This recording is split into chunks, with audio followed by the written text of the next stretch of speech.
Sirajul Islam medical কলেজের যে basement যেটা আছে, বেসমেন্টের পার্কিং এর স্থানে একটা সাদা মাইক প্রাইভেট কার ছিল।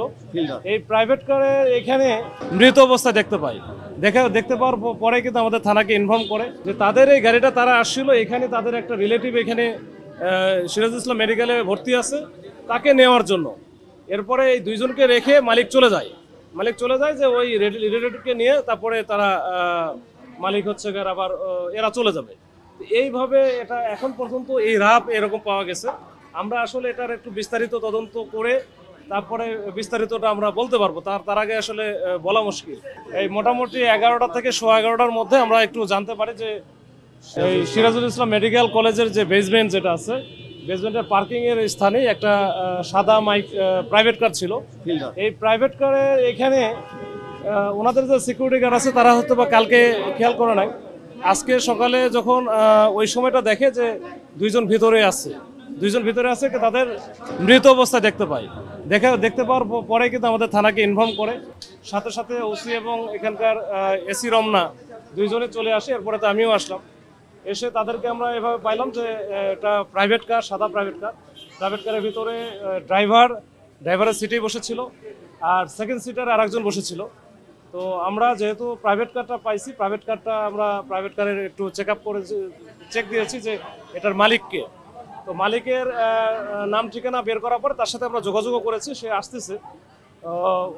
আর যে দুইজনে এখনো ওইভাবে পূর্ণাঙ্গরূপে শনাক্ত করতে পারে নাই, তবে ড্রাইভারের সাথে কথা বলে, মালিকের সাথে কথা বলে যেটা বোঝা যাচ্ছে দুইজনের নাম আমরা আপাতত পাইছি। এটা ভেরিফাই করতে হবে, ভেরিফাই করার পরে হয়তো আমরা বলতে পারবো। আর এরপরে অন্যান্য যে জিনিসগুলো আছে, বিশেষ করে সিসি ক্যামেরা কিন্তু আমরা পর্যালোচনা করেছি।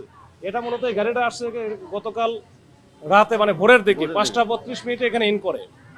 5:32 ইন করার পরে দুইজন আবার বের হয়ে গিয়ে 5:40 দিকে ওই দুইজনের মধ্যে একজন মালিক আর আরেকজন যে এখানে আছে সে আবার ফেরত এসে আবার সে গাড়ির দিকে যায়। এখন মালিকের সাথে কথা বলে আপাতত যেটা বুঝতেছি যে তাদের এই গাড়িটা তারা আসছিল, এখানে তাদের একটা রিলেটিভ এখানে সিরাজুল ইসলাম মেডিকেলে ভর্তি আছে, তাকে নেওয়ার জন্য। এরপরে এই দুইজনকে রেখে মালিক চলে যায় যে ওই রিলেটিভকে নিয়ে তারপরে তারা মালিক হচ্ছে আবার এরা চলে যাবে। এইভাবে এটা এখন পর্যন্ত এই রাপ এরকম পাওয়া গেছে।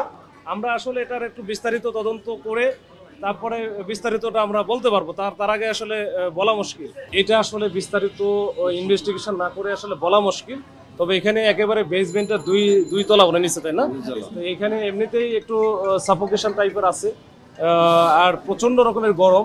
আর গাড়িটা যেহেতু একেবারে বন্ধ ছিল বলতে লক করা ছিল এবং কোনো এসি বা অন্য কোনো কিছু ছিল না, ওইখানে তো প্রচন্ড রকমের গরম ছিল। কিন্তু এই গরম হওয়ার কারণে এই লাশগুলার একটু ডিকম্পোস্ট হয়ে গেছে বেশি। তো এইটা আসলে আমরা একটু বিস্তারিত ওই যে আমাদের সিআইডি আসছে বা অন্যান্য এক্সপার্ট যারা আছে তাদেরকে দিয়ে আমাদের দেখাইতে হবে, এবং কোন পজিশনে কি ছিল আমাদের ছবি তোলা আছে, দেখাও হয়েছে। এখন এটা আমরা একটু অ্যানালাইসিস করবো, তারপরে হয়তো বলতে পারবো। বের হতে দেখা গেছে কিনা, মানে ওটা তো বললামই, দুইজন বের হয়েছে, মানে ড্রাইভার ছাড়া যে দুইজন ছিল দুইজন বের হয়ে আসছে। এর মধ্যে একজন ছিল মালিক আর একজন যারা সেকেন্ড সিটারে বসে আছে। তো সেকেন্ড সিটারে যে সে আবার ব্যাক করে চলে গেছে আর মালিক তো চলে গেছে, এই হচ্ছে বিষয়। এটা এখন পর্যন্ত বেসমেন্ট থেকে ব্যাক করেছে কিনা না, পরে এখনো পর্যন্ত পুরোটা আমরা দেখতে পারি নাই, তবে এরপরে মনে হয় আর ব্যাক করে নাই যতটুকু পাইছি। কিন্তু এরপরে আমাদের আরো দেখতে হবে। হত্যাকাণ্ড নাকি অন্য কিছু, সেটা আপনারা কি? এটা আসলে হত্যাকাণ্ড না অন্য কোনো কিছু, এটা আমি যেহেতু মালিকের সাথে কথা হলো, সে যেহেতু এখানে আসছিল কালকে ভোরে, তাকে সে আসতেছে বললো যে আমি রওনা দিয়েছি। তো সে জানতো না এই ঘটনাগুলো, তো তার সাথে কথা হয়েছে, সে আসুক, তার তো পরিচয় নাম ঠিকানা সবই পাওয়া গেছে।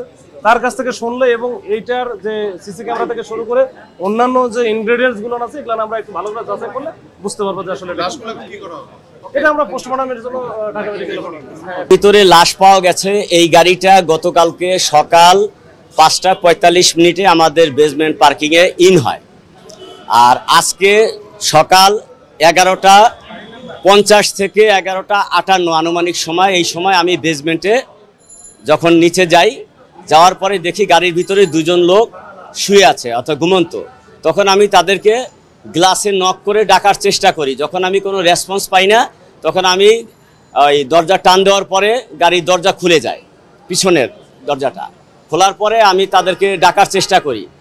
দেখি তারা কোনো রকমের কথা বলতেছে না। এক পর্যায়ে আমি তাদের ওই যে পিছনে যে শোয়া অবস্থায় আছে তার মুখে দেখি ফোসকা পড়ার মতো এবং তার হাতে ফোসকা পড়া। তখন আমি সাথে সাথে আমার কর্তৃপক্ষকে বিষয়টি জানাই যে স্যার দুইজন লোক দেখা যাচ্ছে গাড়ির ভিতরে। তো রেজিস্টার চেক করে দেখলাম যে এই গাড়িটা গতকালকে সকাল 5:45 ইন হয়েছে।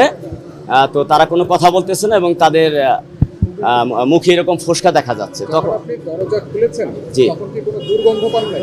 জি না, দুর্গন্ধ তো আমার বেসমেন্টেই দুর্গন্ধ, কারণ আমার পুরো হাসপাতালের বর্জ্যটা রিসাইকেলিং হয় ওই ফ্লোরটায়, যার জন্য ওই রকম আলাদা কোনো স্মেল ওখানে বোঝার উপায় নেই। আপনি নিজে গেলেও দেখতে পাবেন। পরে আপনারা পুলিশে খবর দেন? জি, এরপরে পুলিশকে সাথে নিয়ে আমি যাই এবং আমার অথরিটি যায় ওখানে, এবং পরবর্তীতে পুলিশের আরও যে ফরেন্সিক টিম আছে ওনাদের কার্যক্রম কন্টিনিউ করে। জি জি জি, খাতা এন্ট্রি কি আছে। নাম ওনাদের? না, নাম আমাদের এখানে নাম এন্ট্রি করা হয় না, এখানে শুধু গাড়ির নাম্বারটা, গাড়ি কখন ইন হয় আর কখন বের হয় এতটুকু করা হয়। এটাকে আইডেন্টিফাই করতে পারছেন পরবর্তীতে? জি না, একদম আইডেন্টিফাই করতে পারিনি, কারণ এই গাড়িটা যখন ঢুকছে ওটা আমার সময় ছিল না, ওটা আমার অন্য এক সুপারভাইজার ছিল। আচ্ছা, গাড়ির মালিক ছিল? আপনি তখন শুনছিলাম যে গাড়ির মালিকও ছিলেন এখানে। আমি এই ব্যাপারে কিছু কাউকে বলি, দেখতে আসছিলেন, আপনারা কয়জন এসেছিলেন? এই ব্যাপারে আমি কিছু জানি না। মানে গাড়ি যখন ঢোকে কয়জন ছিলেন? না, এটা আমার সময় ঢুকে নাই, আমি তো ওই সময় ছিলাম না। গাড়ি ঢুকছে সকাল 5:45 আর আমার ডিউটি শুরু হয় সকাল 8টা থেকে। আপনি পরে জিজ্ঞেস করেন নাই যে তারা না, কয়জন?